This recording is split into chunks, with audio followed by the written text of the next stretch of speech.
And it gives more details of applications for political party registration. It says about 151 applications are now in.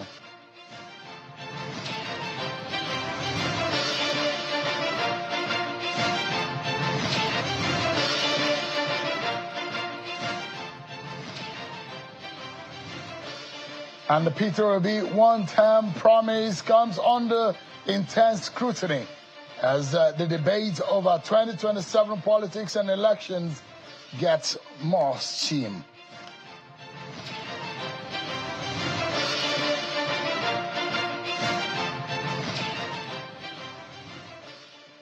Hello everyone, welcome to the program. This is Politics Today live on Channels Television. I am Sean Wakimale here in Abuja. So much that we need to touch on today, from the state of the nation, the controversies around Peter Obi's membership of the Labour Party's promise of one term, the issues relating to the coalition and the 2027 elections. Of course, we'll touch on what exactly is the APC and the Tinubu government doing.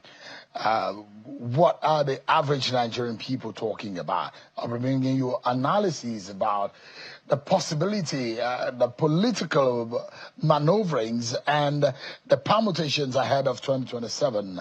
If Peter Obi or Atiku or Tinubu get it wrong, what are the permutations? What are the regions and areas where they need to look into? All of those get our attention tonight. But first, let's serve you with some of your political roundup stories.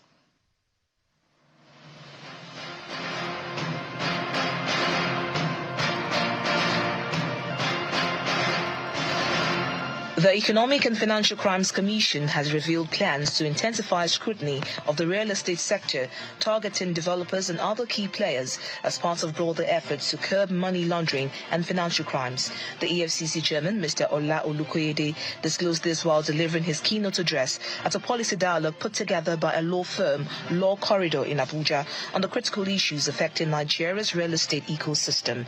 Mr. Olukoyede said investigations will begin with the Federal Capital Territory Development Administration, where he alleged that shady land deals and corrupt practices have been traced to some officials. So if somebody steals money and uses it to buy property from you, and we trace that money to you, we will recover it from you. Yes. The trend I've noticed in Nigeria in the area of real estate development and business is that a lot of people just go into it who know absolutely close to nothing about it. In a major boost to police welfare and security infrastructure, the Inspector General of Police, Mr. Kayode Egbetokun, has commissioned an ultra-modern residential and office facility at the Bompai and Zaria Road Police Barracks in Kano State. According to the police chief, the projects are part of a nationwide police reform designed to improve living conditions and operational efficiency of officers and men of the force. We gather not only to commission structures, but to commission hope, restore dignity, and signal a new resolve to stay focused on our commitment to police welfare and institutional development. And the national chairman of the All Progressives Congress, Professor Nentawe Yilwadda, has paid his first private visit to Plateau State since he emerged as the party's chairman. The visit, which featured a high-power delegation, including governors and top party officials, signals the APC's renewed push for unity, reconciliation, and grassroots engagement across the country.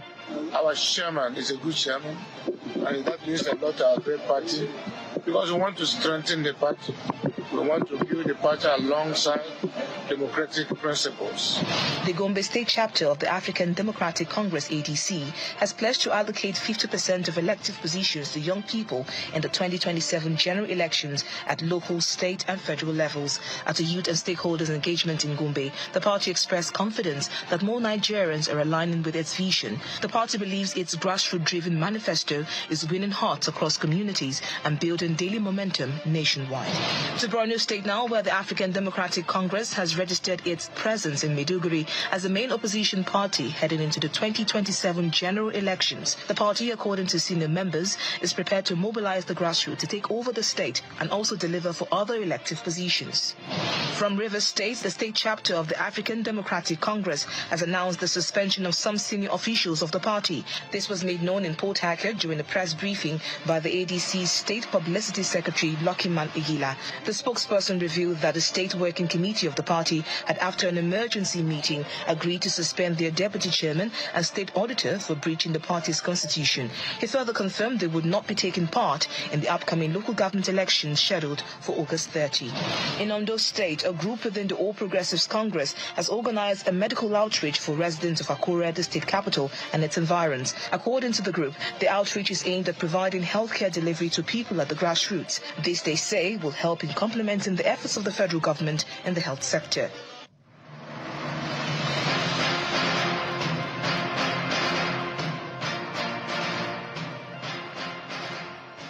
There you have it, your political roundup stories. Let's also tell you about the plans to get more people into the voter register by INEC. The Independent National Electoral Commission is set to resume the nationwide continuous voter registration, giving Nigerians another opportunity to register and update their voter information ahead of future elections. An assessment today by the Commission confirming that online pre-registration will commence on Monday, 18th of August, while in-person registration will kick off a week later on August 25, 2025. The exercise will run for a full year ending August 30, 2026, and will hold across 811 designated centers covering the 774 local government areas and 37 state offices and the FCT. To make the processes easier and more accessible, INEC says it will activate a CVR live locator tool on its website from August the 17th, helping citizens find the nearest registration center in real time. In addition, a 38-page directory of registration center addresses are being uploaded to the Commission's platforms, along with state-specific help desk lines for inquiries. INEC is also reintroducing public sensitization tools, video guides, and informational materials to help Nigerians understand the process, which remains the same as in the last registration cycle in 2022. Well, in a separate development, INEC says it has received 8 new applications from associations seeking to become political parties, bringing the total now to 151 letters of intent so far. A breakdown of the latest applications, including names, acronyms, logos, and interim leadership, has also been made public, while the portal for party registration is now live. The Commission says shortlisting of eligible associations will begin after the upcoming 16 by-elections across 12 states scheduled for Saturday, 16 August 2025. INEC has reaffirmed its commitment to keeping Nigerians fully informed on all developments as the electoral calendar evolves. Well, as the electoral calendar is evolving and the conversation about the next election cycle is also evolving, there are conversations that are equally evolving around what the politicians and the lead political heavyweights are doing and saying. For example, the statements made by Mr. Peter Obi, the presidential election candidate of the Labour Party, and his view about running for a single term in 2027 if he gets a ticket has gotten a lot of Nigerians talking.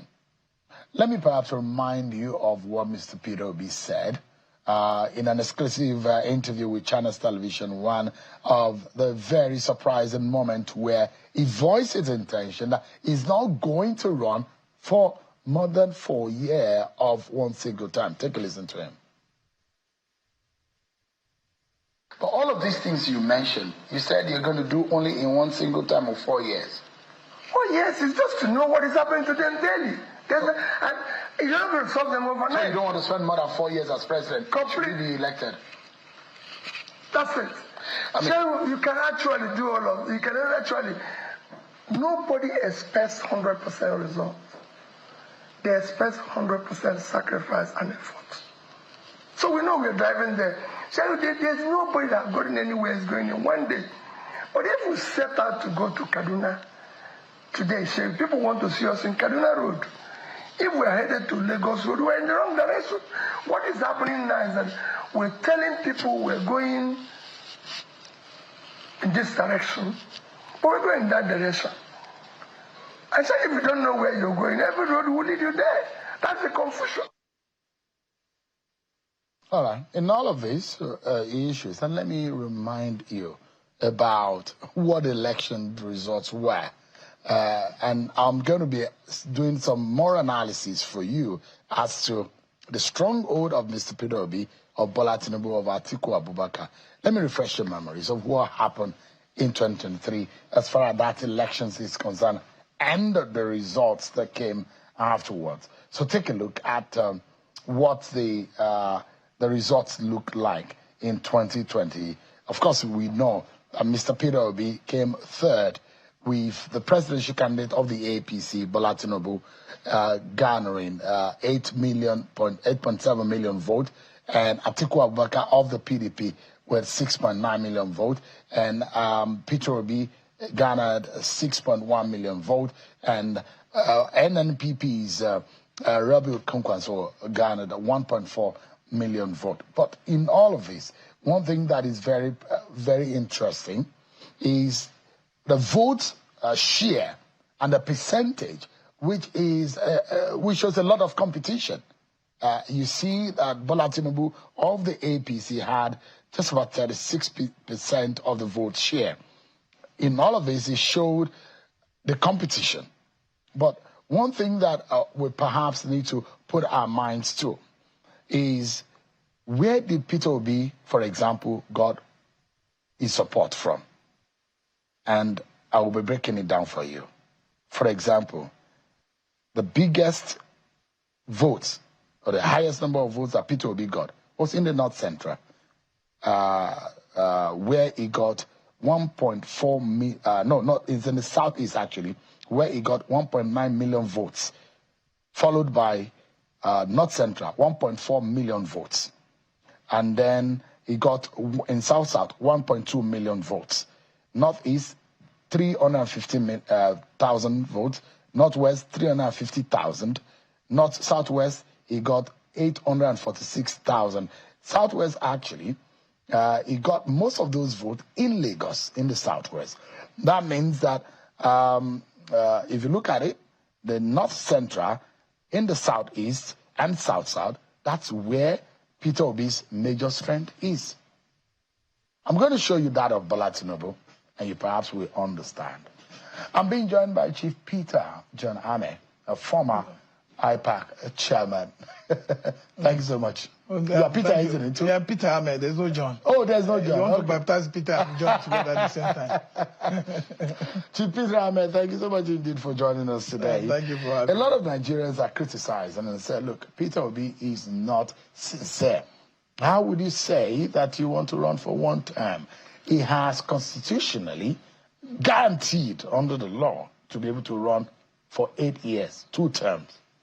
The issue is that people really misunderstand the Constitution a lot. What every candidate that's running for either governor or president has is not a guarantee to 2 term.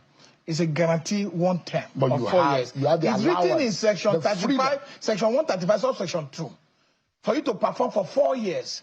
And you have the freedom to revalidate that mandate by going back to the electorate to be re-elected.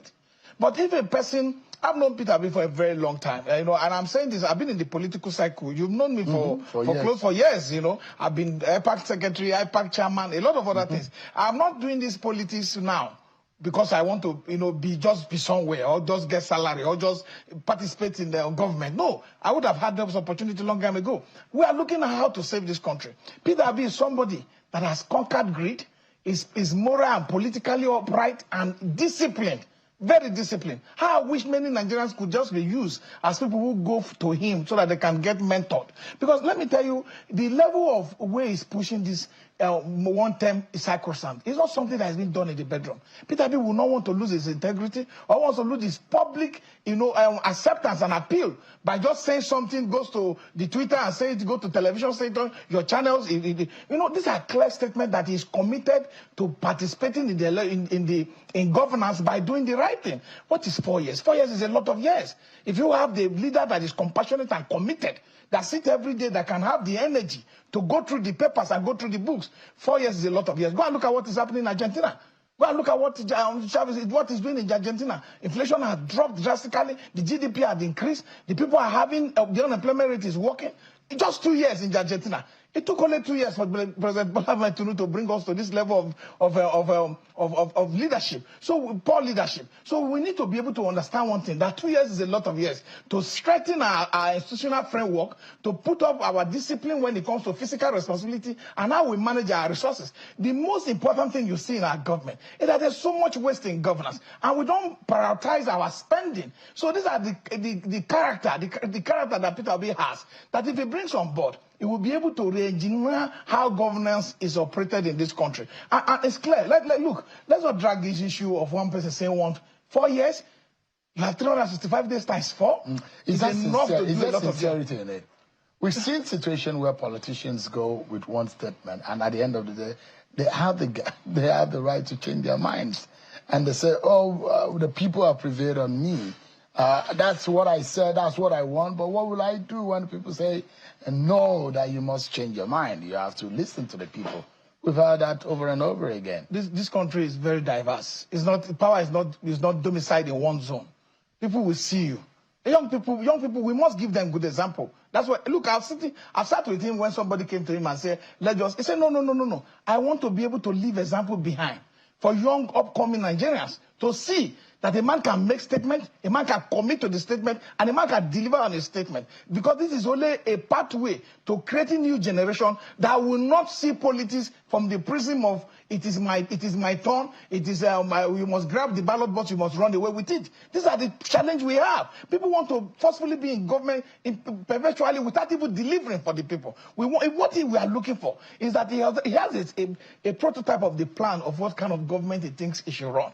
And he's not coming in to come and learn on the job. He's very successful when it comes to private sector, participation. He has done governor before. A lot of people might want to misrepresent his achievement, but there are records to show that he has performed and is committed to delivering good governance to any sector he has participated in. See, this one term, he's not saying it in the bedroom. He's not signing it with 3-4 people sitting down and saying, "Oh, look, I want to just do one term." He's telling Nigerians that in 4 years' time, if I stay for 4 years, you will see the kind of impactful leadership that you've not seen before. And then we can now usher in a system where it will be representative, that you show representation for the interest of people. You see these 2 terms that we are doing, that people have misjudged from Section 134 to Section 2, to say, no, it's compulsory, I must do 2 terms. If you fail in an exam, will you go to the next class? You shouldn't go to the next class. Even if you succeed in that class, and you feel, a lot of people have had first degree that are not having masters. It doesn't mean that they are not brilliant, but you have to do something that will come to your satisfaction. This kind of leadership we have today are not leadership that we must forcefully put them, they must do second term. And people talk about written agreement. Let me tell you one thing about unwritten agreement. It is even more decisive than written ones. Even more decisive, especially when it's signed with open mind with the people. Yeah. I am very confident. I trust in his leadership, and I trust in his sense of judgment that he will do for You've been around for some time. And the thinking is that Peter Obi said what he said to appeal to the North. And naturally, there's those who imagine that Muhammad Buhari spent 8 years in office. Bola Tinubu has spent 4 years. And the competition is against Bola Tinubu because naturally Bola Tinubu will get the ticket of the APC and will want to conclude a second term, making it 8 years. So you would have had a North for 8 years and the South 8 years. So Peter Obi will imagine that to pacify the North, if he says he wants to do 2 terms, it would have meant that Bola Tinubu, if he wins, Bola Tinubu will have done 4 years. If Peter Obi wins and does 8 years, it will be 12 straight years of the South, which will be seen as imbalance and injustice because of the unwritten arrangement of the power balance. Now, and that's why I will take you back to how Peter Obi got his vote. Peter Obi got his vote, and there are those who will say the Christian in the North Central, in the Taraba, Benue, Nasarawa, Kogi, Kwara, they were the ones who stood for Peter Obi. And you saw his vote, and he got 1.4 million votes. You saw his vote and what he got in the Southeast. That is his home turf, his region. 1.9 million votes. There are states where Peter Obi, Anambra State, for example, he won in all the local government areas. He won over 90% of the entire vote cast in the Northeast. You look at the South, 1.2 million votes. But guess what is happening? In the Northeast, you couldn't get more than 315,000. Northwest, 350,000. And these are the issues. Appeal to the North. Do you think that telling them he will run for second term will serve? The North is a very diverse place, and it's a very complex political territory. For me, I don't think the North is as difficult as people want to make people to believe. And people talk about this vote. I really don't rely on this data. Why? Because there are other public data that does not tally with the data announced by any. But let's leave that as it may be. But the fact is that the northern Nigeria that you see today, where comprising from Kaduna, Kano, Sokoto, and all that, his performance was very clear. Very clear. Even in Plateau, you saw what he did in Plateau. What we are saying is that we want an election that is free, that is fair, that is credible. There are a lot of irregularities that is still hanging on the hierarchy today, that if you put them together, you will know that you will sympathize that these votes were totally stolen at the daybreak. Look, there are reports. Have you seen the Premium Times report? Have you seen the BBC report on how elections were stolen? Votes were stolen from Mr. Peter Obi. So at the end of the day, let's not talk about the North as if the North does not understand. The North is even more politically understanding than any other region of this country. Peter Obi has made an emphatic statement. He has made a public declaration that I want to just do one time so that I don't tilt the balance of our arrangement. So the question is that based on the figure and the appeal Peter Obi has, do you think that the North will be willing to concede, or are they listening to Peter Obi? Are they going to be pleased? I see them listening more. The votes are in the North, there's no party today, Northwest and in the Northeast. There's no party today. No, there's no party today that is discussing about who are in the opposition, that who should run for the presidency, that Peter Obi is not topping the list. Even with survey, you can go and do your own private survey and consult it. See, the clear point today, everybody know, when it comes to public discussion today, Peter Obi has taken over and is in charge of the dynamics leading to 2027 election. It pains me today that we talk about North, we talk about South. In the last election, 44.5% was what Peter Obi got in the South, and he got 15.2% in the North. You are showing Kwankwaso result today. Kwankwaso got 1.something million in the entire country. You're not discussing that. It's not about the fact that somebody's from Southeast, somebody's from Northeast. It's that we should be looking at compassion. We should be looking at the capacity to have, character, to be disciplined enough to manage our public resources. Because you can't have a situation where our public resources are misaligned, they are misallocated, and they are not directed to priority areas that would have helped the masses to grow. And that is his agenda. The agenda to come, to look at the resources that is available. You can't take decisions, remove fuel subsidy. You do rebasing of the public data we have about our economy, and yet you are not taking mitigating decisions that will help our economy to help the masses to grow. I'm doing political numbers tonight, okay, and I'm putting those figures because those were the election figures, and I'm doing a bit of the breakdown. Let me show you what Bola Tinubu got, and I wish that we could put those figures side by side. In the same North Central, where Peter Obi got about 1.6 million votes right now, Peter Obi got, in the North Central, he got 1.4. But in the North Central, Tinubu matched him with more figures. Tinubu got 1.7 million votes in the North Central. And you look at it, where Peter Obi couldn't be able to stand up more than 300,000 votes, Tinubu got, in the Northwest, 2.6 million votes. In the Northeast, where Peter Obi got 300,000 votes, Tinubu got 1.185 million votes. But Tinubu was roundly defeated, beaten in Peter Obi's domain of Southeast.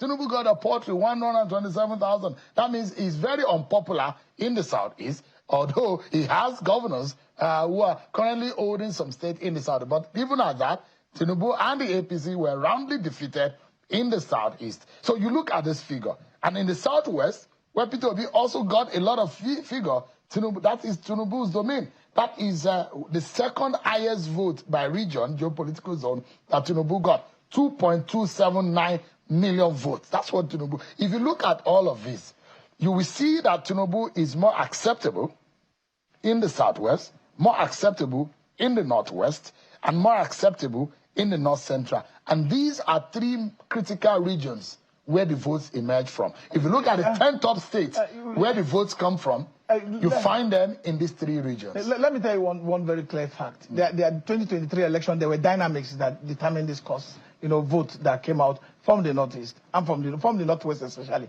Those confidence, those understanding are no longer there. The vote that came from the northwest wasn't really coming because Tinubu was the one on the ballot. There were decisions. There were clear decisions within the northwest, reason why APC should have that vote. But I'm telling you, those decisions are no longer there. That's why you're hearing that the north is not happy with Tinubu. Tinubu has neglected the north. You can't use this data to now be able to judge what will happen in 2027. Because I'm telling you, there's a distinctive difference between what will happen in 2027 than what happened in 2023. Today, as we speak, more people are more enlightened, more people have come to the realization. When you are contesting the election, and you are contesting as somebody who is in office, he must come with his scorecard. It is his record of performance that determines how much vote he's going to get. The people have had a chance to govern for the past 2 years. What are the records? What is the level of human developmental index in this country today? The data we have data in the public that does not reflect performance for the benefit of people. The masses are suffering. The economy is stagnating. So these are the challenges Tinubu will have going to the next election. So Tinubu, you are of the opinion that Tinubu has been rejected by the North? Completely, by the Nigerian masses. It's not just about the North. So these figures may not stand. Even when he lost in FCT, with all full scale. And he lost in Lagos too. Yes, in full scale. So, and that has not changed because he hasn't done anything. Although it was a marginal loss to Peter Obi, with just a few thousands. I want to rely on the data because it's public available. But Peter Obi won there. And those data. But what we're saying Peter Obi won in Lagos.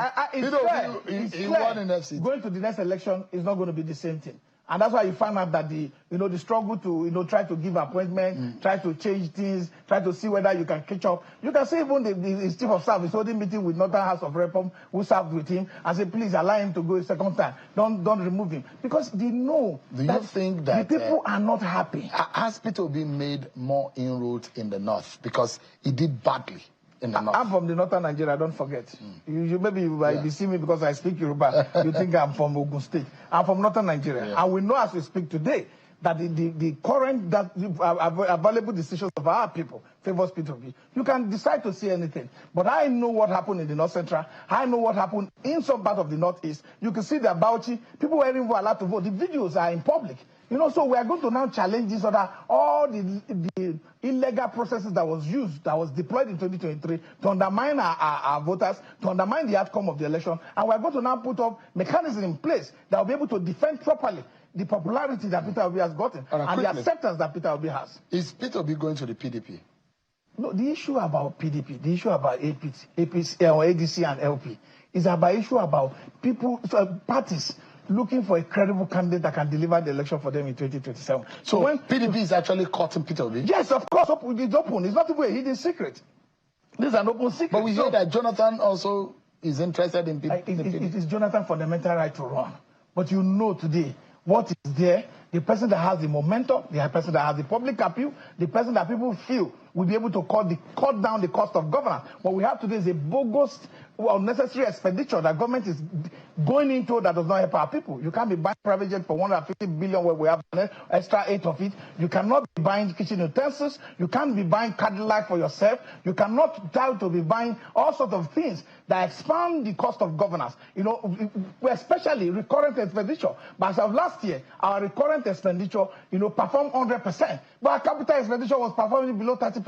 So we have a challenge that there's no proper investment in our society. Right. We can't have a system where we have one of the best arable land in the world and we are not manufacturing, we can't have enough food for our people. Today, they have dropped the rice. They tell you the price of rice have dropped, but they're killing local farmers. They open the borders so that rice can just come in. This is what we will not accept, and this is what I know that Peter Obi will not accept. Right. He will invest in local economy, and the economy will be booming enough to be able to sustain the Nigerian masses so that we will not be so dependent on Peter Ahmed, former IPAC chairman, thank you so much indeed. And my regards to your namesake. Thank you very much. Thank you so much indeed. We take a break, everyone, and when we return, our conversation we continue is about the state of the nation. More pressure in the APC, and on Bola Tinubu and his political party as the 2027 politics and elections gather momentum. We'll be speaking with Ayo Oyalowo, an APC member, a former banker and economist. We'll be right back, everyone.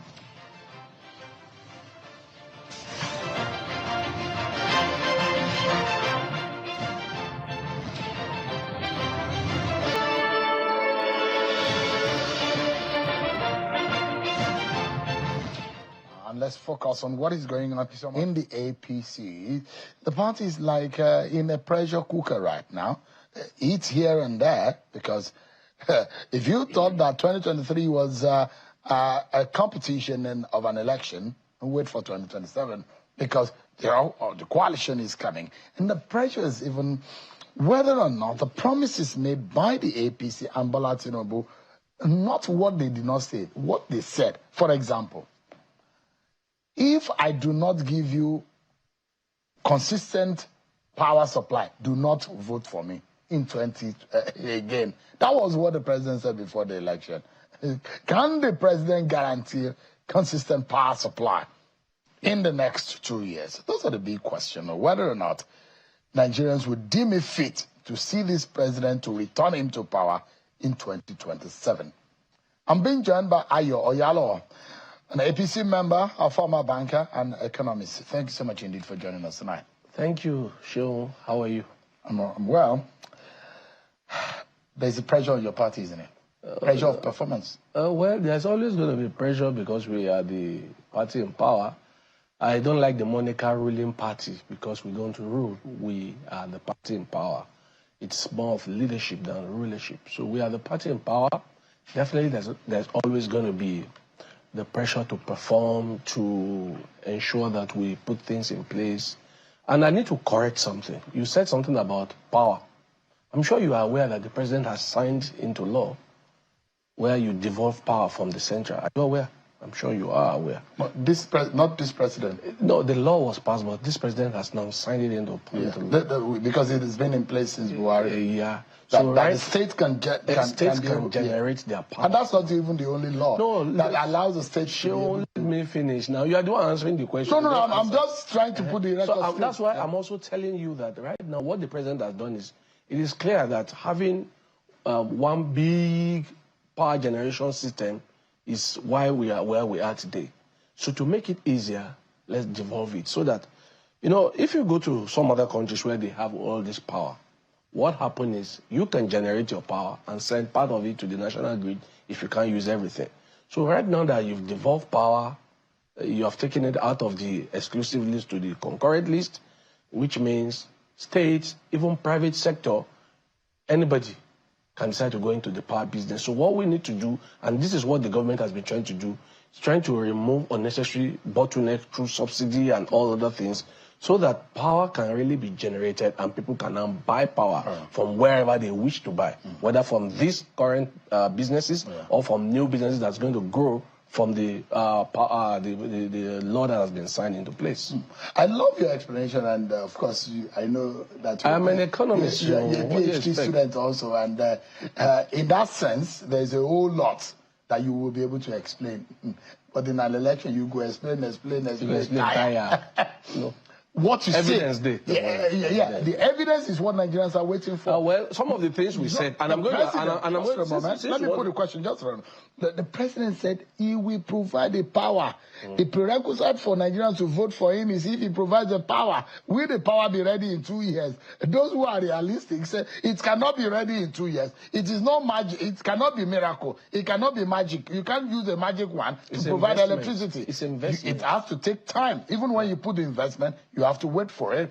Will the president be able to come out and say, I'm sorry, I thought we would be able to do it in 4 years? Well, but if he stands on that promise, what danger do you think your party stands in? When he made the statement, but I can tell you that investment are being made, massive investment being made in power.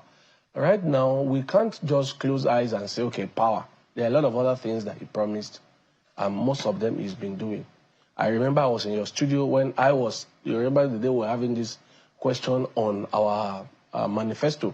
And I told you about the student loan thing. Today, as we speak, over 400,000 students now have benefited from the student loan. So those are part of the things he said he will do that he's doing. He said he was going to take away subsidy. He has done. And the initial pain of that is now becoming, is reducing, plateauing. We were having galloping inflation before. Now we are stabilized. You saw the last figures that were released. He said he was going to, that's the student loan that I said about. He also talked about some other things in terms of, you remember also, quickly before I even said the things he said, remember by December 2023 when we first came in, going into that Christmas, a bag of rice was as high as 100 and something thousand. Today it has gone back to where it used to be. Whose fault was that? No, that's what I'm saying. When you first remove this subsidy, destroy something, don't say destroy. Don't say destroy. The truth is the mess came because of the policy of the policy has to come because when he came in, we were subsidizing fuel, we were subsidizing currency. As at the time this president came in, technically we had less than 4 billion in our foreign investment. Our foreign reserve. There was nothing, no magic that could be performed at that time. So he had to do what he had to do then. But as I speak to you today, the CBN has told us we have about 40 or 41 billion in our foreign investment, foreign reserve. But that is not just it.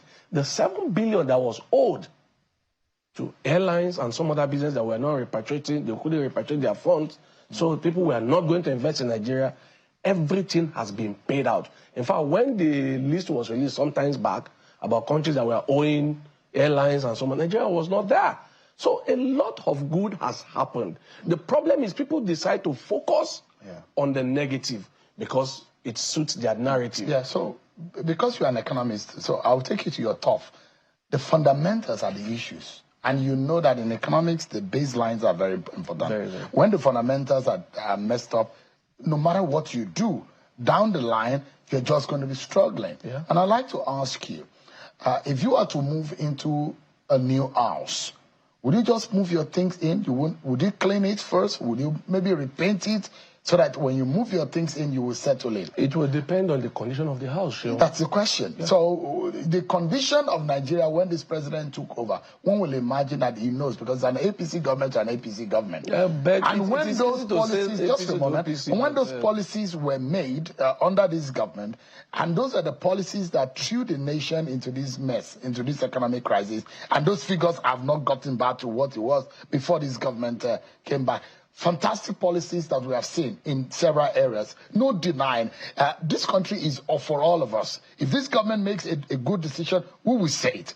If there are bad decisions that are being made, we will say it. But the question here, the fundamental, the baselines are faulty. No, they are not. Oh, but they are problematic. You just said something yourself. But they are problematic. No, you just said something yourself. You said good policies. However, they came with shocks. It's the shock that became what we all started making noise about. The president threw the nation into a shock. The president did not throw the nation. Because he made the policy. I just explained something to you. There was no choice. Okay, let me tell you. There were no ways to plan and Sean, can you hold on? Can you hold on? When we came in, when this government came in, now I'm in government. Unlike the last time I said I wasn't in government. You were outside. When we came in, the honest truth was this. We were borrowing to pay for subsidy. We were having crisis during the election. You remember just shortly before the election, there was such huge crisis. Fuel subsidy, fuel queues were everywhere. People couldn't buy fuel. There was even cash crisis that people had to be buying their own naira. You were there. We all lived through this situation. So when he came in, the sincere and the honest truth was there was nothing else to do except we go and borrow again to pay more subsidy. And to the glory of God now, you have seen what is going on. Even it will get to a point where they will start doing buy one, get one free in terms of fuel now. Before the prices went up 1,000 plus when the policy came on. But as we speak today, at least in Abuja, in so many places you can see 890.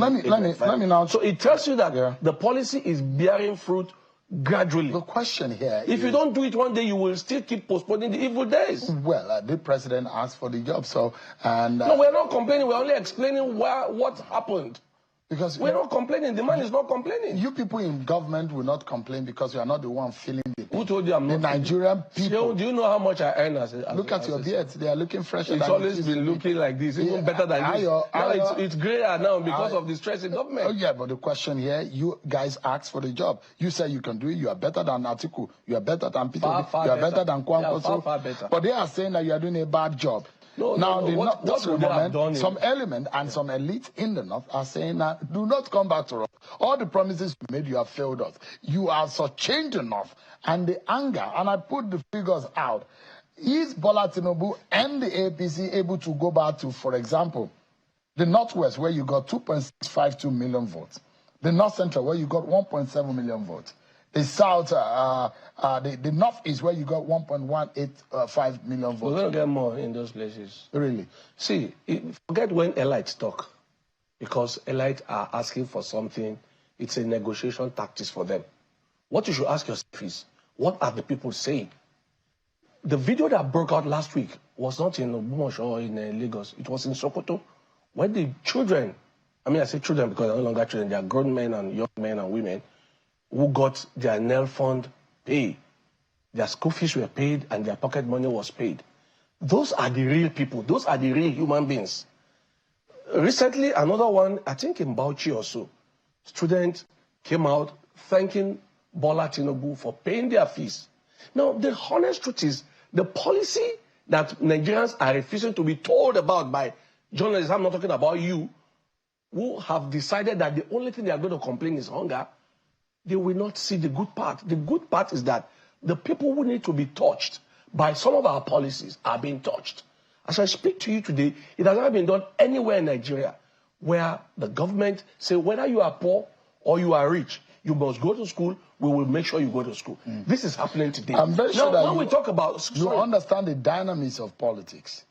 When people don't directly, and the leaders of... And you know what the North looks like, politically speaking. When leaders of the North... You see, you might be telling people a particular story, but if the narrative is not sinking into their heart, and their leaders are saying, you have shortchanged us, and you have the likes of El-Rufai, you have the likes of Atiku Abubakar, you have the likes of Rotimi Amechi, those who have left your rank and said, this is the worst government that we have seen in history. Do you think that this government can stand the test of time? The opposition coalition has not been more robust. Did you listen to the governor of Katsina State recently when he was speaking? Did you listen to him? Did you listen to the governor of Kaduna State when he was speaking? Those are the leaders in the North today. And they are telling the people, this is what Bola Tinubu has done for us. So the opposition element will naturally say this. And unfortunately, the media have a way of highlighting the opposition above what the other people are saying. But the governor of Kaduna, just 2 weeks ago, there was a town hall meeting of all northern political and whatever leaders in Kaduna. You saw that outcome. We saw when they came out with the communique, it was positive. Because they were able to point out specifics that Bola Tinubu has done for them as a president. That has but the DOT of the ACF says that they are not happy with him. The ACF has never been happy with anybody. They were never happy with Buhari himself. I know those people. Alwan was in your studio recently. He talked about them. They complain about Buhari because for them it's about patronage. You don't get what they want, they scatter everything. So I don't want to talk about them because they are elders. If it's about Afenifere, I know what I was going to say here. But for the North, I will keep my mouth. Let the Northerner talk about them. But I can tell you clearly, they never supported. No, they never supported. Your government, they have never supported. People go after them. No, that's why you don't listen to when people critique. No, you are not listening to me. I'm listening to you. The ACF have never seen anything good in the APC. Even when Buhari was president. If you were doing something wrong. What is the thing wrong? Did Buhari did Buhari make this country better than he did? They were not talking about the country. They were talking about the North. Because they speak for the North. And Buhari was a northern president. Was a Nigerian president who came from the North.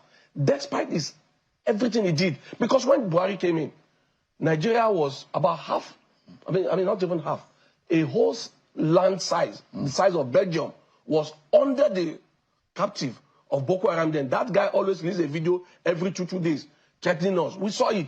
Buhari came, made things better, but the ones I didn't do is what they will always highlight. And Even the opposition will tell you can't solve all problems at the same time. Give me a moment. I'll go on a break, and when we come back, a bit of analysis on the figures that matter. Whether or not anyone wants to win an election, you have to go to the mathematics and go to the drawing board. And those are the moment where, when the chiefs are down, they say, we'll be right back after this break, everyone.